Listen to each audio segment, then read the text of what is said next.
Bueno, what's up, everybody? Welcome back to the South Star Classroom, coming at you every Friday, 3 p.m. Pacific Time, 6 p.m. Eastern Time. Ladies and gentlemen, we have one hell of a show for you all today. We got a special guest with us.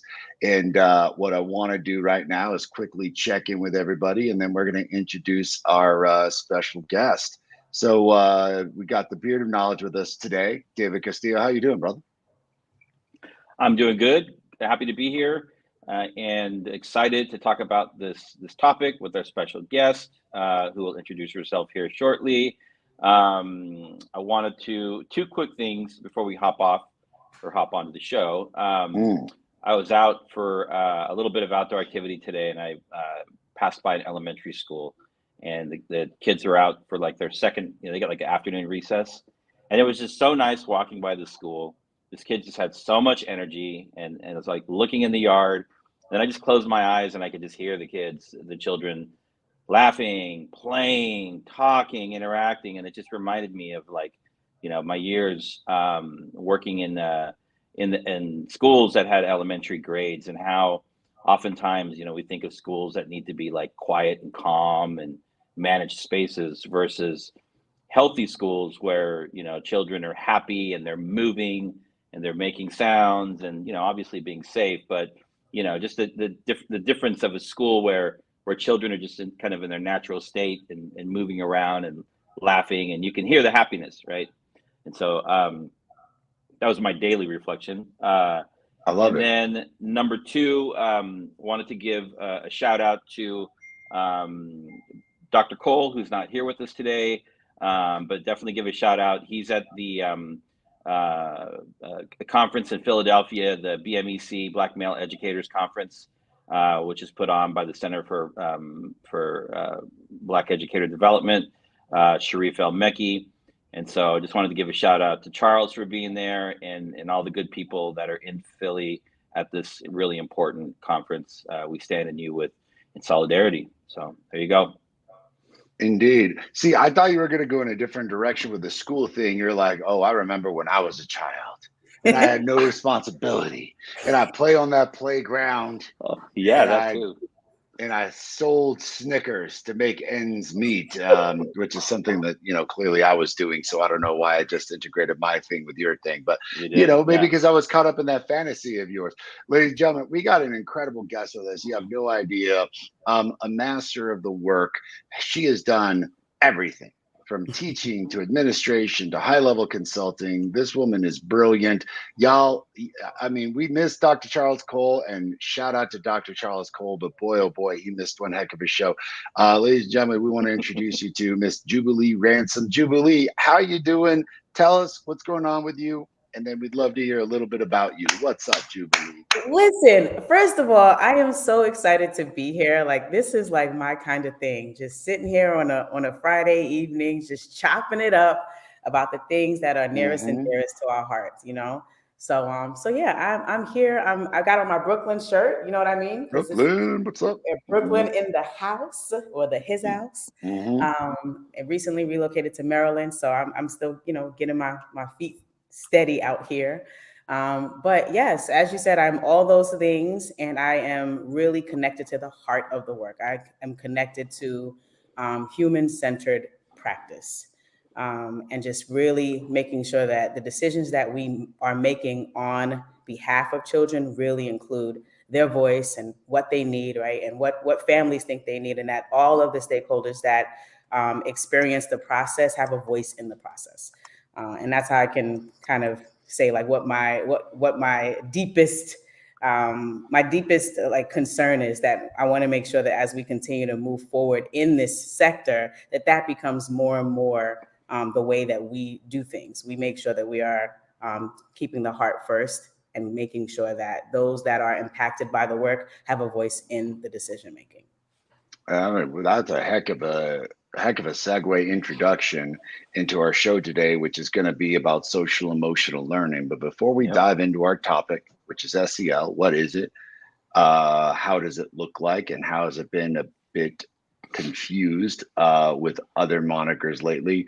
What's up with you, Jubilee? How was your week? What's going on with you? Were you also strolling through the meadows like a pharmaceutical commercial, listening to the laughter and love of children, remembering days of yesteryear? I was listening to the laughter and the foolery of my own children who crack me up. They are a Mm, daily comedy show every single morning and every single day. And this morning we had a convo that kind of was connected to social emotional learning and even like student voice. And they're like, "Mommy, are you going to come and like help our district? Because I think they could use some help. And if you did Mm, come, what would you do?" And I was like, "Well." I kind of gave them the same answer. I really find out what do the kids need, right? What do the teachers need, right? And so they are my inspiration. That's the daily laughter that I hear. And then when I'm not doing that, I'm walking my dog Meadow Rose speedily because it's 34 degrees, cool. speedily outside, praying that she does what she needs to do so that we can go back inside in the warmth. I mean, 34 degrees, Maryland, man. Yeah, it is cold out there, ladies and gentlemen. It is the week before Thanksgiving. In fact, we have to figure out if we're going to do a show the week of Thanksgiving. I would suspect that maybe we would not, considering it's the Thanksgiving week and people are with their family. And in our world, in the school world, as David's strolling through the meadows, as Jubilee's pontificating how to help school districts, I'm still in the middle of all the work, which is great. It is the week before Thanksgiving. It's a crazy week. The week before and after any major holiday is always mm. insane because you're like rushing to do all the things before everybody's out. We have a full week off for Thanksgiving, which is awesome. Beautiful. And it was insane, but it was a great week. As I build the organization more and more and more, I get to be more in a capacity of training principals on high level academics, but a lot of like executive management skills. And that's what I was doing this past week. So as y'all were hearing kids laughing, I was hearing adults crying, being like, oh my gosh, we are disorganized. And I'm like, yes, it is painful to reorganize yourself, but this is how I stay so young looking, David. I lick the tears off of human beings as they're crying. Um, I'm just joking, ladies and gentlemen. I love my people. There are no tears. Just a lot of joyful things that we need to do in order to make schools run better so that kids have a better opportunity. And one of those things that the three of us, including Dr. Charles Cole, so the four of us, are extraordinarily intent on, something that we've all practiced, something that we've all implemented, is social emotional learning. But it is now taken on a crazy moniker. It means so many different things to so many different people, like the bloated term of leadership. Like, we need good leadership. I'm like, yo, man, what's that mean? Yeah. Thankfully, we have an expert with us today, ladies and gentlemen. We know people. We got a finger on the pulse of the people who are doing the work, and that person is Jubilee Ransom. So she Yes. is going to help introduce this topic of what social emotional learning is and get us started on the conversation of what does that look like and why it means so much to our kids. So Jubilee, the floor is yours. For sure, for sure. Thank you. So the first thing I'll say is let's kind of center on the word humanity, right? Let's center on the word humanity. Let's center on the word love, which I believe really should be in every single facet of life, right? Because I think it changes the dynamic of our perspective. It changes the dynamic of how we treat people, how we treat each other, humanity, and love. And I am not sure how we got away from that in education, when I think that really should be the foundation of our work. So that's one. And so social emotional learning, I've seen many different iterations of it, but the most impactful, most effective, centered on humanity and love. Teachers coming into a space knowing that I have my own issues. And I would prefer to be sitting on my couch, drinking too much Coca-Cola and Mm-hmm. watching Maury, Mm. right? However, More. because Maury, remember him?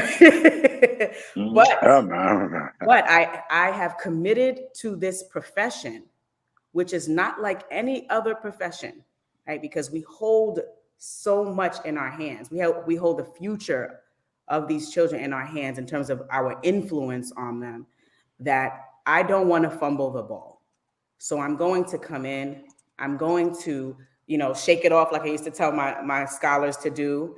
And I'm going to show up for these students through humanity with love and in love. And that changes the game, right?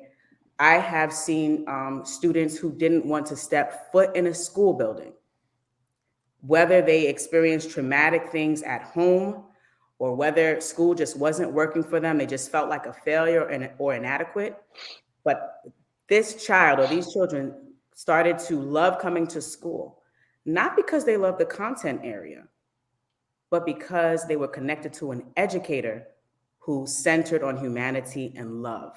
And they knew that somebody in that building genuinely cared about not just what their test score was, because if you only cared about my test score, then I've already lost that, right? Because I'm not passing my test, right? But this person cares about my well-being. So I know that I might just be worth something because they're not thinking about the fact that I got a 52. They're glad that I'm here.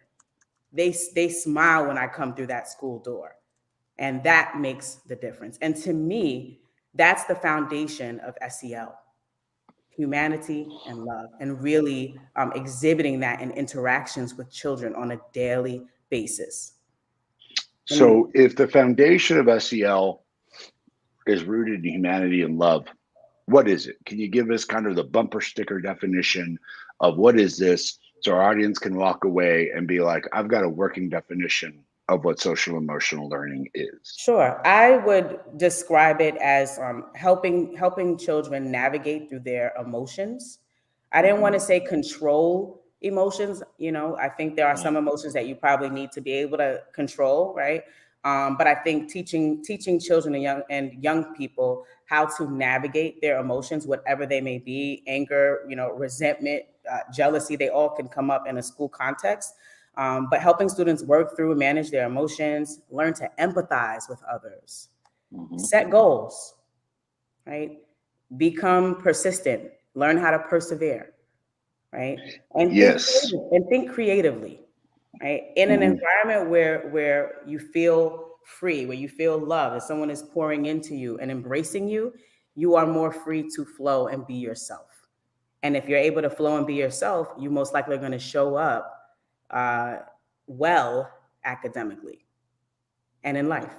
Indeed. So what I want to stem away from this, and then I want to break into what does this look like, because I usually work really well with examples and like give us some examples of what this looks like. What I want to break away with is that I think David's probably done this a whole lot. You have done this a whole lot, but I think you put it really well in that when we talk about schools, there's David and I are really intent on like, listen, like you can talk about loving the kids all you want, but if they can't read, then what are we doing here? But the thing is with David and I, and we're really intent on this, and this is why you're such a great guest and we're excited to have you on and continue working with you, is that I think the three of us, including Dr. Cole, have a fundamental understanding of the old adage that, and I'm sure some of the audience has heard this, teach me that you care and we'll care about what you teach. Teach me that you care and we will care about what you teach. See, for us, the embodiment of making a school a safe place, a happy place, and a place conducive for learning is foundational cultural work that comes as a mandatory component before really strong learning can happen. Because as kids get into the classroom, especially young Black and brown kids, some of them may already be very cynical of the system, may be coming into our schools being like, yo, I'm just a number.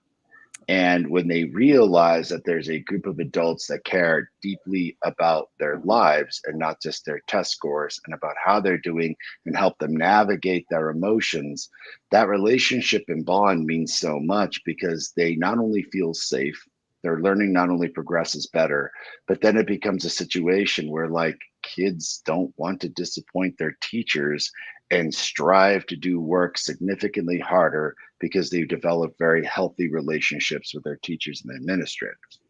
So that's just a kind of small breakdown. David, kind of want to get your opinion on this. And then I want to break into like, all right, cool. Like, what's this look like to give our audience an idea of how this is done in the classroom? Because I'm assuming they're going to be like, well, when do you got time for that when you're teaching the state standards and the test? Yeah. Exactly. Yeah. We need a 15-hour school day. Yeah, okay. yeah. Yeah. No, we don't. For me, social emotional learning is a framework. Ultimately, it looks like a curriculum, and it should, normally designed to create a space within classrooms, within schools, within schoolyards, where children and young adults can come from a variety of different backgrounds, as well as like staff that come from a variety of different backgrounds, where they can come together and begin down that pathway of creating a space where there's trust, where there is empathy, where there is understanding, and where we can actually, where we talk about tools, we talk about certain things that we can do and try and do differently, to get towards that point where we can begin to work with one another, collaborate. If you're a younger student, can we be physically safe with our bodies? It's a curriculum that is designed ultimately to create a sense of emotional safety within schools, which is so often not there. And so you can't get to really any of the other business of education without that emotional safety, physical safety as well. But I'm talking about emotional safety, the kind of safety that young people need to feel like they can be themselves, and that they can speak up in their classrooms, and that they can make mistakes and learn and reflect from those experiences. The other thing about SEL is, and why I feel like it's really important, is because what I just shared earlier. We all come from so many different backgrounds and cultures and customs, right? And so if we're going to all come to the watering hole, the school, right, the community school, the center of the community, we've got to find a way to find a common language and a common approach to working together with one another. And that's the power of SEL. These are the lessons that children and young people will remember well into their 30s and 40s and 50s, right? When implemented well. They're probably not going to remember the times tables, and they're not going to remember what happened, after the Great Depression, and they might not remember, what happened in Mesopotamia, but they're going to remember these lifelong lessons. And so it looks different early on with younger children. And as you get into adolescence, it looks different. And when you get to high school, it looks different, because it adapts to the different, levels and kind of, development stages that young people are going through, or at least it should. So, I mean, that's my broad definition of it. And then the other piece of students moving into different schools, moving in and out of schools, changing a school is very hard, right? And when schools are set up with a good system and a common system around social and emotional learning, it can make it easier for children to matriculate into new school environments, right? Especially students that have been harmed and damaged and have been disenfranchised by the system, right? I remember years ago working when I was a principal, but I also taught in our summer learning academy for our incoming ninth graders in Oakland. And I remember this one moment where this kid was in my class and he was sitting in the back right-hand corner, kind of furthest away from me. I ended up changing the seating, so we were sitting in like tables instead of like rows. And I remember his name. I still talk to him today. And it was like the third day of our summer learning academy, and I said, "Hey, where's your homework? This is the third day, and you haven't turned in your homework, and I want to have a conversation with you." He says, "Oh, I don't do homework." It's like, oh man, this this young person has been failed by the system, right? And so without a good social emotional learning curriculum or framework, you're not going to pull that child in, right? They're just going to continue to bounce around. And so, I mean, I immediately thought of that story when we started talking about children that have been disenfranchised from education. Absolutely. I mean, there you go, the bearded knowledge, breaking it down. So, Jubilee, help us understand with our audience, what are some, practical ways that this is done inside of a school? Give our audience a little bit of an understanding of like, okay, if this is what this is, how is this practiced? Because I think it'll give them a concrete understanding that stems far and away from what I think how much this term has gotten spun out of control. So break it down for us. What does this look like? For sure. So do you want, so I've got the teacher perspective and I've got the leader perspective. So which one do you want first? I would start with the teacher perspective and then Gotcha. move up to the leader perspective. For sure. So as a teacher, I can share what I did and continue to kind of did transfer over into my leadership. But the first thing is intentionally building relationships. And that can be done within the first 10 minutes of the school day. So for example, I would do 10 minutes. I would pick 3 children a day. And I had my table in the back of the room where I would do all my small groups and all of that. I would pull those students, right? It was the time for them to talk about whatever they wanted to talk about. I had a couple of questions. What do you like to do, on, for hobby? What's your favorite hobby, or what's your favorite television show? The entire conversation was non-academic. Right. You talk about your reading score, your writing score, your favorite subject. That wasn't even a question. Not then. I did have a questionnaire where I would ask both academic and non-academic, but for the purpose of our conversation, it was completely non-academic. Right. And so you can learn a lot about a student in 10 to 15 minutes. You could learn a lot in 5 minutes if you just intentionally build the time in.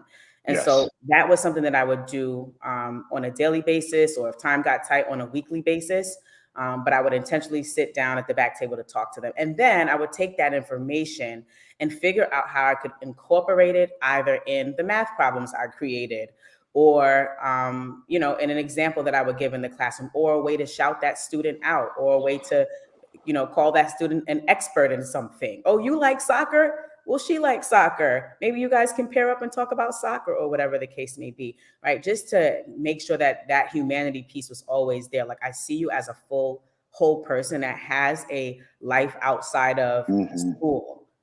So that was one of the first things. The other thing was like any form of morning meeting as a whole group. So that was a thing. And I did that for my entire career. I had some form of morning meeting. We're all sitting on the rug, or we're sitting at our desk, and we are engaging in active listening. We are storytelling. We are sharing. We're, playing different games. So we are talking about whatever's on our hearts and minds. When I had my students lined up at the door, we would do this thing called Shake It Off. Right? And I tried to, show them that, like, we've all had different mornings, but now we're here. And before we cross the threshold, right, we have an opportunity to choose the kind of day we have. Right. And so I would always encourage them, to shake it off. Right. I know it was a rough morning, but shake it off. And I would make them wiggle, and I would do it with them. Every single school day we did that. We wiggled like maniacs outside of the classroom door, right? Or I would pretend to have a feather and, wipe off the debris, any negative debris, right? But yeah, so I think all of that goes into just intentional relationship building and wanting to find out who are these beautiful little ones as human beings. I'll stop there. I've got That's excellent. That's excellent. So as we break this down for our audience, we got social emotional learning, right? So as you start breaking this down, social. So the idea that we're teaching students well beyond the academics, that to be successful in this world, there are a number of social skills that are necessary. So if you start doing a breakdown of what college professors would like to see in their freshmen or what employers would like to see in their employees, man, you really start getting a fix to be like, oh, you need someone who can do teamwork really well. You need someone who listens well. You need someone who takes a lot of initiative. You need someone who creatively problem solves. And you start realizing that a lot of that is the social component. How are we teaching students to not only learn how to work with one another, but get into groups and achieve a common purpose? And ultimately, y'all, this is not taught in most schools. And simple things like asking how your day was or what sports you like. What happens, as Jubilee said, is that you start humanitizing the work. We start seeing each other as humans. We start empathizing with one another, which, by the way, ladies and gentlemen, if you're like, that's such gushy work, like, come at me. Come at me with all of your statistics and all of your like gushy stuff. Come at me. Because like, yo, you know what happens when you empathize, when you have all these skill sets? Not only does it increase the student participation rate, but things like detentions, suspensions, fights, bullying, all those things that complicate the student experience decrease exponentially statistically. So this is why this is, things like, I don't know, attendance increases exponentially. The things like sick days decrease exponentially. So the social component is huge. Now, I really want to dive into the emotional component. Sure. Because I think you did a great job of describing the social part. The emotional part, I want to kind of, let's compartmentalize it and be like, okay, where and what do you teach that is emotional, and having students learn the emotional component, and why do you think that matters? So I'm gonna push this off to David first, then right back to you, Jubilee. Absolutely. Emotional. So yeah, you're breaking it down now. So I would say, I think the example that I would share would be from my time at the Urban Montessori Charter School in Oakland. I joined this school during its third year of operation. And it was definitely in need of some kind of, curriculum that addressed the non-academic needs of the children. And so, long story short, what we did was we looked at our charter, we looked at our mission, we looked at our vision, and then we organized a group of teacher leaders to serve on a committee to either create or bring in and adapt a particular type of curriculum that would do just the thing that you mentioned, Omar.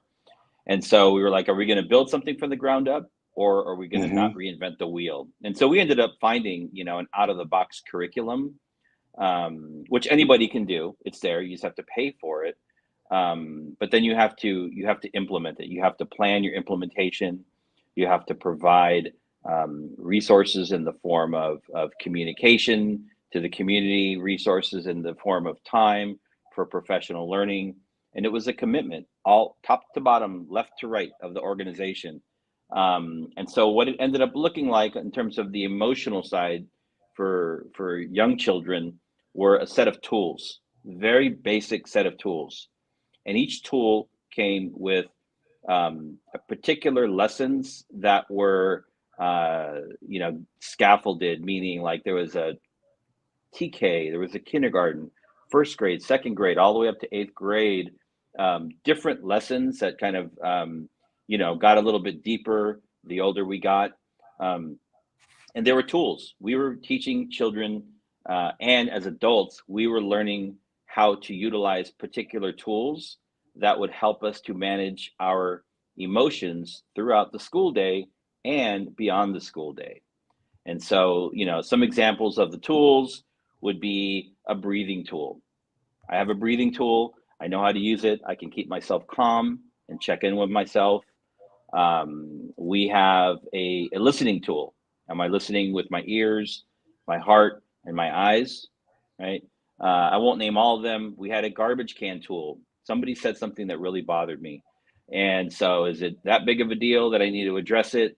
Or can I just put it in the garbage can and move on with my day? That's a tool for everybody. Believe me, I used it so much as a head of school in that role and beyond. And another example would be like a courage tool, right? I have the courage to do the right thing even when no one's looking, right? And so we taught these tools throughout the school year, and every year the lessons got more advanced as students got older. And these are not just school tools that are used, within the context of a school of a education setting, but they're lifelong tools. Using our words tool, right? Are you using your words appropriately? Have you tried to use your words? Personal space tool, right? Yes. I have a right to my space, and so do you. And it was a common language for children. It was a common language for adults that worked at the school, and it was a common language for our community. We held community workshops. We brought parents in. So it was about, choosing or creating a curriculum. It's pretty basic. It scaffolds up as children get older, and we shared it widely, like it was just part of our culture, right? And so, the last thing I'll say about this, the beauty of this was that it really removes any stigma or judgment around good choices or bad choices that children make. If you say bad choices, they made the choice that they made, right?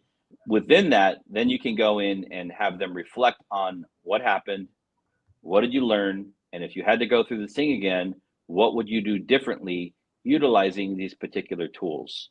So there's a self-reflection piece in there, right? Man, that's which is huge. very powerful. So I'm not really like coming down on you, Omar, about what you did. I'm going to have you reflect on the choices that you made, and then have you walk through a scenario where if this were to happen again, what would you do differently, right? And it's not perfect, but it really takes away the judgment towards what we call like student behavior. And it moves the focus towards like the choices that we make and how can we make better choices going forward. Man, that's well said. That breaks it down. So I'm going to pass the torch to you, Jubilee. What examples did you have when you taught about how you taught kids, essentially that emotional learning that we're talking about? Sure. So I'll switch to my my leadership hat here, because what your last statement, David, really resonated with me in terms of the judgment and the removal of that. And a lot of that work definitely was in my leadership role, because I found myself leading different PDs, kind of similar with, we had our curriculum, which was connected to our core values. Our core values were respect. And so those all broke down into sort of these healthy character traits, and kind of was interwoven into healthy emotional development as well.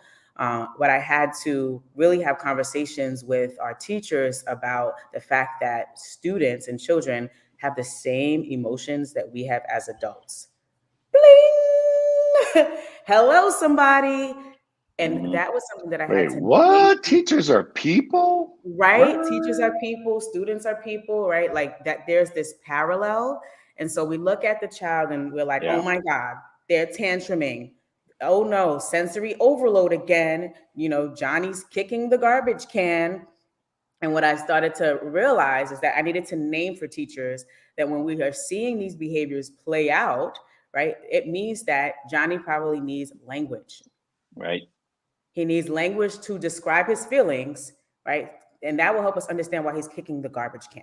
Kicking the garbage can is not okay, right? But if we could help him with language to describe what he's feeling internally and emotionally, then we could probably help to de-escalate him a bit better, right? But when we step into judgment and go, oh my God, like they just did not have bagels today for breakfast. What's his problem? It's like, okay, well, that's interesting, because if we go to Starbucks, I went to Starbucks today and they were out of creme brulee. And that's my favorite drink. And if I didn't know how to regulate my emotions, I probably would have sat in that Starbucks drive-thru, honked my horn, and be like, Jubilee was straight up kicking that trash can all up and down that Starbucks. Man, I want my creme brulee, baby. Yeah, I mean, especially in schools, like judgment and shame, right? Always for feeling, feeling as a human being, for feeling. Where as adults, we have just learned, some of us, because some adults are questionable as well, but many of us have learned how to regulate our emotions, right? And so why are we looking at a 6-year-old or even a 12-year-old and going, oh my God, like what's his problem? What's her problem? Versus just Yeah. trying to get to the root of it and figure out how we can diffuse and how we can help them de-escalate.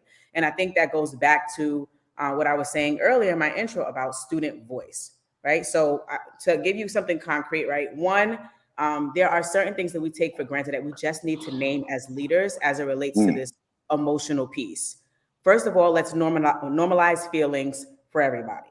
Everyone has feelings, and we don't get to necessarily control how they come out, right? I think as leaders, we get to hold ourselves accountable and hold our teachers accountable for learning the language, right? Especially connected to what David was saying in terms of just having these tools, right? So what are our tools when we get into these places with students, right? It's okay to feel like I wasn't expecting this, but do we at least have some kind of default, some kind of skill set, some kind of toolkit that we common can language, anything, exactly. The language to support this student in this moment, right? It doesn't really start with the children; it starts with us.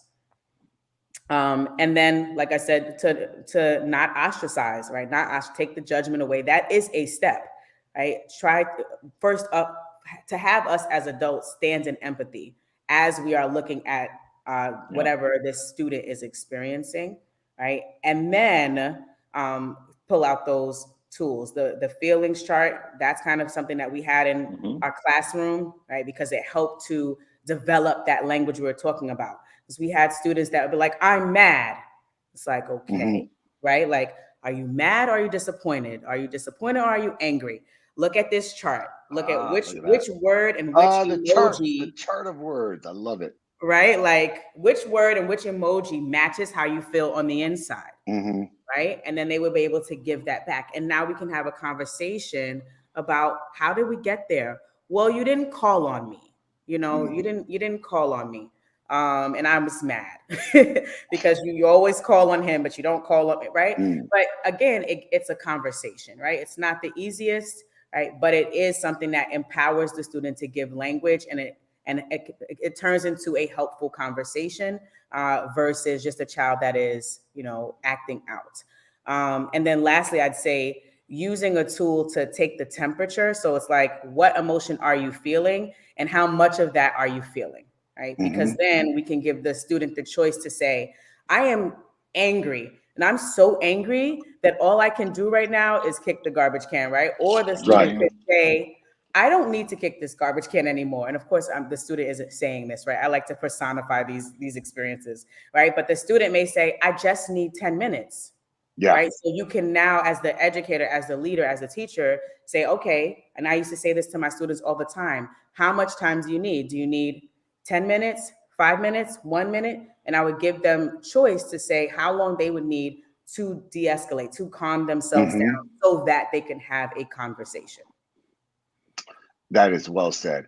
It made me realize that I want to, before we jump into a little bit of how this term has gotten misappropriated or driven out of control or misappropriated on purpose, because I think David and I are a little bit of the opinion that I think some people are using this as a catalyst for, their junky political campaigns and, for their own self-aggrandizement.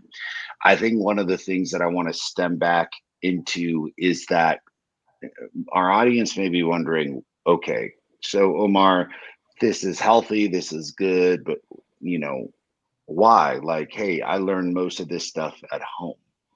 Yep. And that is exactly the point that we're trying to make, ladies and gentlemen, is that oftentimes, and I have this conversation with our teachers and our educators all the time, the way that you were taught is probably not the way that you should be teaching, because you are the slim minority of kids that wound up graduating from college, coming back and teaching. What happened to the other, 85 to 80% of the students that didn't go the way you went? Oh, did you also have a really stable home? Because I think so much of our education system is based on the middle class ideology that, like, hey, these things are taught at home, so parents should be doing this. And I think it's misaligned with the reality that when we talk about low income schools, predominantly Black and brown kids. So many of our kids are living in, a single parent household. There's an immense amount of struggle, and really what's on their mind is survival. Is electricity going to be on? Are we going to get enough food? Will there Yep. be enough clothes? Am I wearing the same shirt or the same two shirts every day because this is all we got? These are realities that we face. So, ladies and gentlemen, when you're dealing with homes that are struggling, and they're at that very low end of Maslow's hierarchy of need, they are struggling for survival. Where are these skill sets really getting taught? But more importantly, like, these skill sets then become that much more necessary because what they're dealing with is extraordinarily difficult. And then they don't have the words, Yep. and they're sad and they're angry and they're frustrated and they're lonely, they're stressed out, they're encumbering the stress of their parents oftentimes, or parent, and don't know how to deal with these things because, again, some of those traits are taught in those middle class homes, and those Yep. upper middle class homes. So I think the why is so important, because even in those middle class homes, hey man, you never know. Was there a time when you were taught to empathize? Like, maybe mom and dad are like mad skillful and taught you how to empathize, but odds are that these are skill sets that have such incredible power for Yep. us to be better people, better humans, better students, better teachers, better learners, and provide a dictionary and a lexicon and a system to be like, oh, so these things are normal. So it normalizes it. And there's a normal way of dealing with this so that I don't hurt myself and hurt anybody else. Like, wouldn't the world be a much better place if Yep. we all learned to listen a little bit better? If we were all a Or little bit more empathetic? the other side, Omar, to what you just mentioned, are homes, that may have, good resources where children are learned to, like, not pay attention to their emotions, right? Mm, And just mm, hold it in. mm. This is not what we do. We don't talk about these things, right?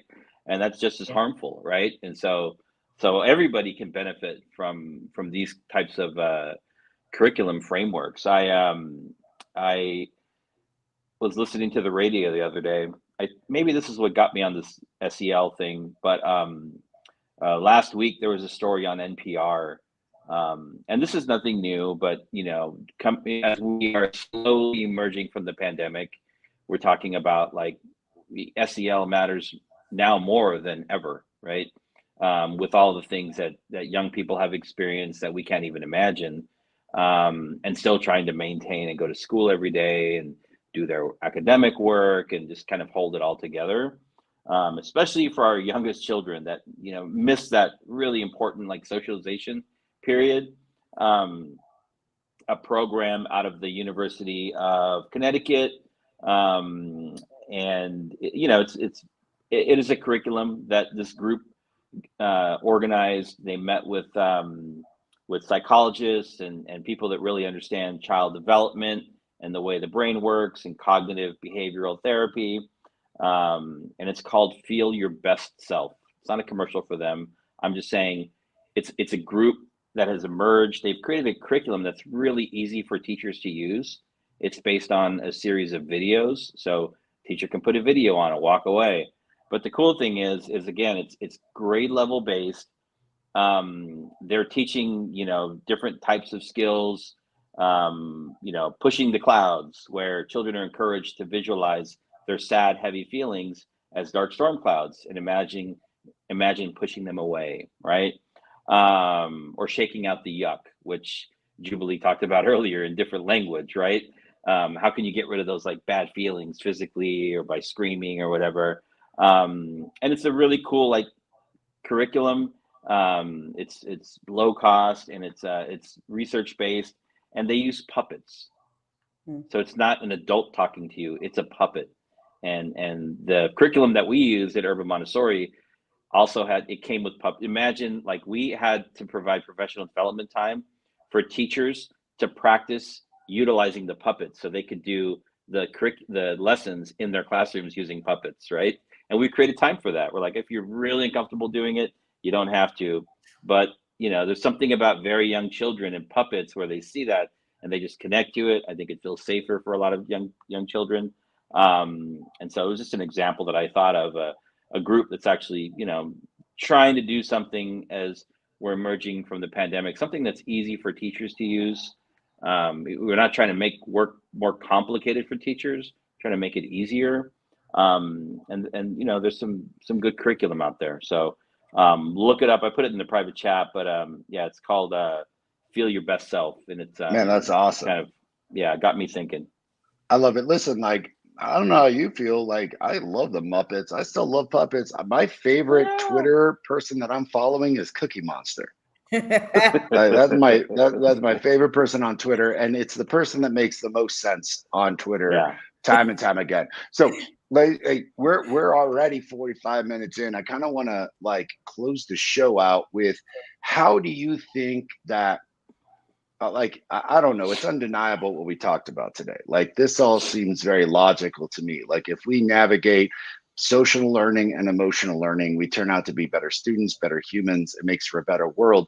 Where do you both see that the social emotional learning word and definition has gotten really scrambled as of late? Where have you seen it scrambled? Why are they scrambling it? And where have you seen maybe some examples of where it's been misappropriated or misused?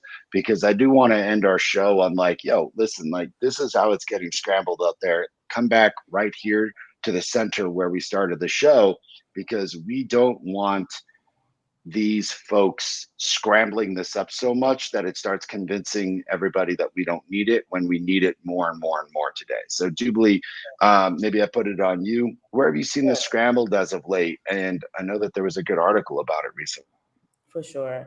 I think it gets scrambled the moment that we try to connect it to any one agenda, right? And I could easily, as a Black woman, say, SEL is a feminist movement, or it's Black Lives Matter, right? And it's like, it's not, right? It is about navigating the human experience well, right? Figuring out how we do that as adult educators and how we can model that as much as possible, right? It's not about perfection, right? It is about consistency, because we're human and we fail and we trip and we do all sorts of things, and that's a part of the learning experience, for us in front of our students as well, right? But I think that that's where it gets all jumbled up, where educators, right, or leaders or politicians are connecting it to agendas versus it just being a way to support students and how they're navigating their emotions, right, and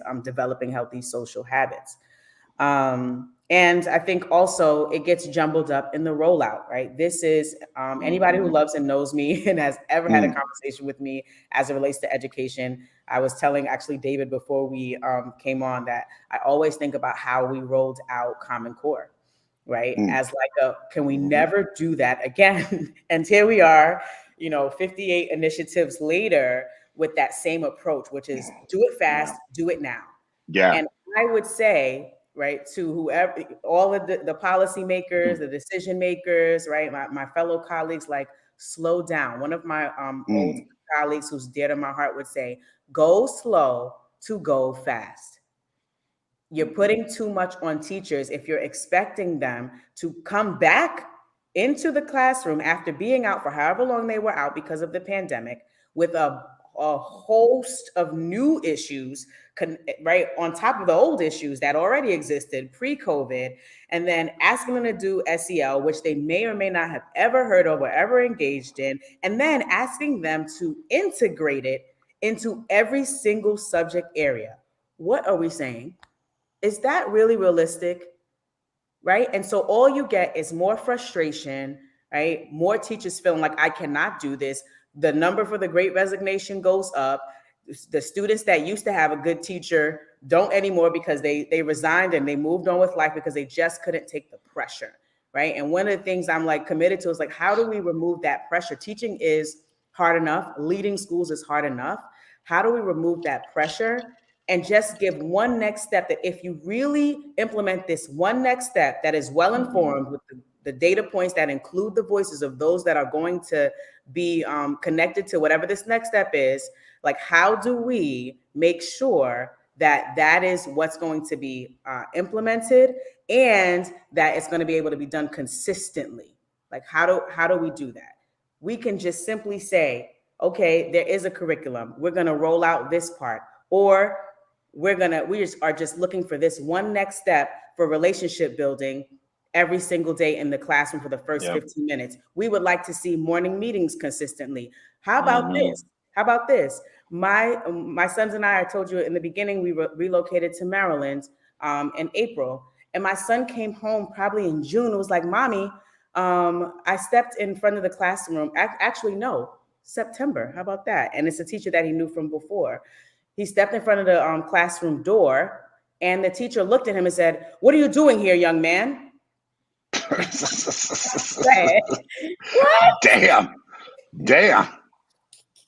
Yeah, now, right. mind you, we did go away. He came back with a tan, so he was like darker and all that. I was like, that is the worst. Like, I didn't drive up to the school, but I wanted to, because I'm like, lady, how come you don't know my baby's name?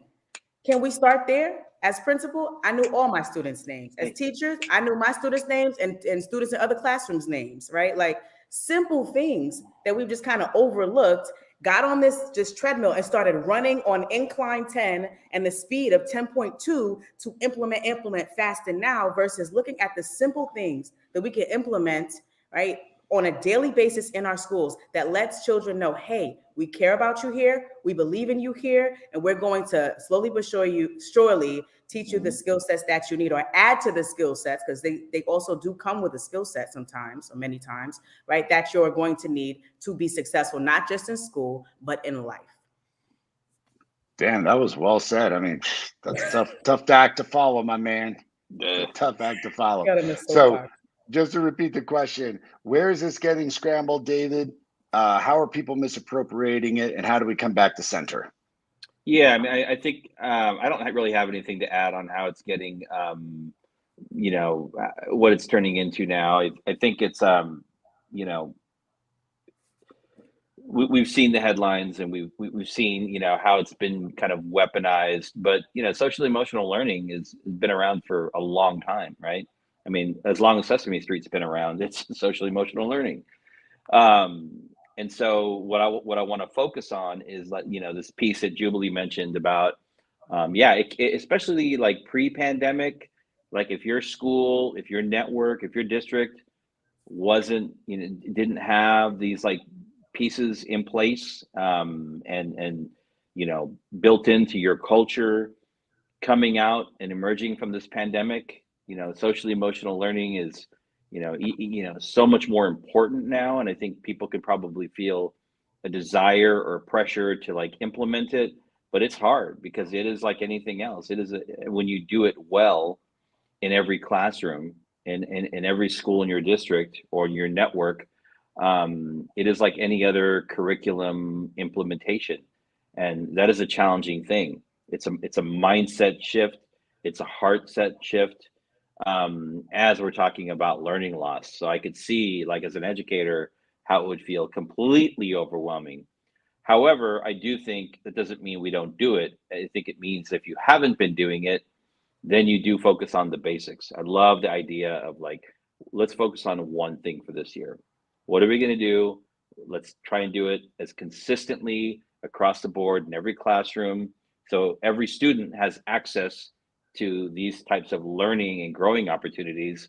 And so, yeah, let's focus on the morning meeting, right?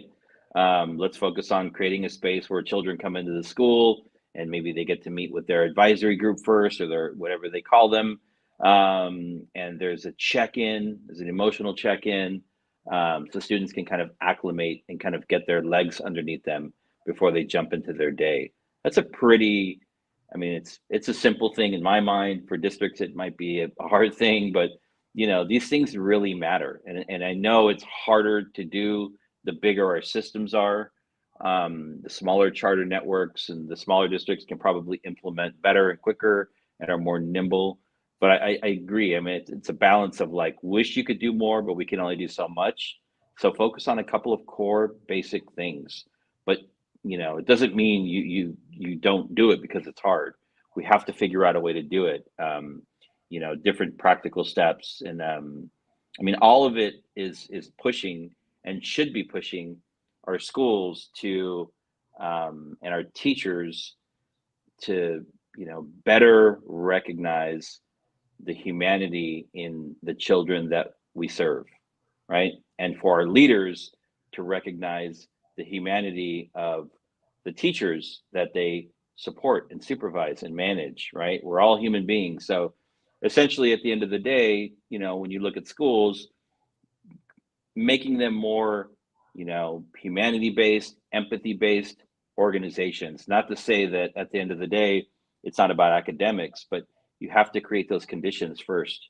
If a child goes to a school and they don't feel safe, they don't feel belong, they don't feel known because they may have grown over the summer, I mean, that's a deal killer, right? And so it's all about the language that we use, the approach that we use, the things that we say. All of our words have power. A teacher's word, they have power. Young people hear it. And so, I think it's a critical time, but it's also challenging because I understand, all the other pressures that our schools and districts and charter networks and private schools are under right now. But it doesn't mean that we don't do it. It means that we have to figure out a way to do it. And yeah, going slow to go fast, or going small to go big, makes sense to me. Right on. Well said. And I think just the culminating idea here is that we are in the South Star Classroom incredibly intent on the holistic approach to education, right? Like, we care about literacy, we care about data, we care about great operations and great leadership. I think at the end of the day, like, I want everyone in our audience just to kick back for a moment and think about their workplace right now. Like, do you feel good in that place? Is that a safe space? Is that a place that you like to be in? Is there rampant gossip? Is there places that you avoid? Are there if you work at Twitter, avoid? this doesn't apply to you. Yeah, I mean, literally, where everyone just bailed, right? I mean, like, we make these sweeping generalizations about schools and to be like, man, this should be happening in the home and this, that, and the other. But like, I want you to think about your workplace and be like, yo, if those kids had learned these skill sets, would you be so pissed off at Greg from accounting right now? You know what I'm saying? Like, yeah. Would Greg know how to behave himself a little bit better? Would he be more empathetic? Would he, not be stuck in HR all the time for several violations? I mean, I just want to break it down to be like, to the adults, if we had learned these things in school, not only would schools be places where I think the success would be significantly greater, because like I said, attendance would be higher, discipline issues would be lower, student performance is higher in places where students feel recognized and safe. Like, that's just empirical research at this point. But I want you to think about what kind of adult they would come out to be. So, David, any final thoughts? And then we're going to end the show with Jubilee giving some final thoughts. We're at time, y'all. We're going to wrap it up. Thank you. That's great. So I would say, when we were shopping around for a curriculum for our for the TK8 Urban Montessori Charter School in Oakland, we looked at several curriculum. We wanted something that we could adapt, but the point is, the thing that sold us on this curriculum were testimonial videos from young people that were in their early to mid 20s that had been in schools that were the early adopters of this curriculum, right? So they're way out of like K-12, right? They're living their lives. And the way that these young people spoke to the power of the tools that they learned in middle, elementary, and high school, and how they've adapted them into their adult lives was the deal, closer for us. And that's really what we're talking about. We're talking about something that schools can do beyond any particular curriculum or subject area. We're talking about life skills that we could all like stand around and look at and say like, yeah, that makes sense. This is going to make all of us better human beings, including adults. And so for me, that's what SEL is. I know, as a leader, as an educator, when I was first starting out in education, I wasn't fully sold on SEL going back like 20 years ago. And as I continued to work in schools and working with younger children, I became a 200% believer in it, right? And so as an adult, I was able to realize, like, yeah, I can change too. I can change the way that I think about things, and I can adapt, and I can, reflect and say, like, some of the choices I made weren't the best choices, and some of the things that I did as a leader, weren't the best moves. But I look back, I learned, I reflect, and then I change my behavior going forward, all using, a set of tools that I have available to me. And so, this is we're talking about young people, we're talking about Black and Brown children, but we're also talking about, adults and communities. So for me, this is a universal thing. So I'll close on that. Right on. Well said. Jubilee? Yep. I'd say, there's still time. We are not late. We are not, chasing the bus or chasing, the plane or what Yeah. have you. And just wanting to encourage, leaders and teachers to continue to press forward and figure out ways to make your school a safe space, right? Your classroom a safe space. Learn your students' names. Learn a couple of things about them that are non-academic. Have some authentic interactions with them, and figure out ways to, if because we talked about the article in the beginning, and the stat that talked about folks not feeling like there was enough PD or enough time to implement. Well, take 5 minutes, take 10 minutes to do some community building, right? That could be for leaders with the whole staff, and that can also be with teachers and their students. But that small daily win done consistently could really shift the entire culture of a school within a school year, within months actually, and have that impact. And I'll end on a note about one of my students who I taught in 5th grade, who came to school, never wants to be to school, always had nosebleeds, always fighting, and would never sit in his seat. And I would nag him all the time and be like, sit on your bottom, do the work, do the work. Mm-hmm. And I said that for such a long time, until one day I saw that he was kneeling in his seat and doing the work. And at that point, I had an opportunity to say, sit down, put your bottom on the seat, or to celebrate him and to connect with him on the fact that he was now doing the work. I chose to celebrate him and connect with him on the fact that even though he was performing at a level 1 in writing, we were in 5th grade and his writing level was barely 1st grade. I chose to celebrate him in that moment, to connect with him, right? And to appreciate the fact that he made a choice to show up and do work, right? I ran into him a couple summers ago and he was working on his 2nd master's degree. Wow. Holy smokes.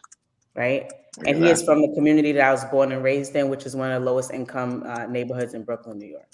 And Right on. so it does make a difference. I know that there's all of the, Yeah. political stuff that's surrounding it, but those interactions, don't just consider them these one-off things that don't matter. They do matter, and they can make a difference if everyone is just committed to just doing that one thing every day. And so I'll end.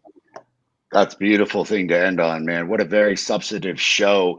The Beard of Knowledge, thank you so much for showing up. Special thanks to our special guest, Jubilee Ransom. Thank you so much. We hope to have you on the show again.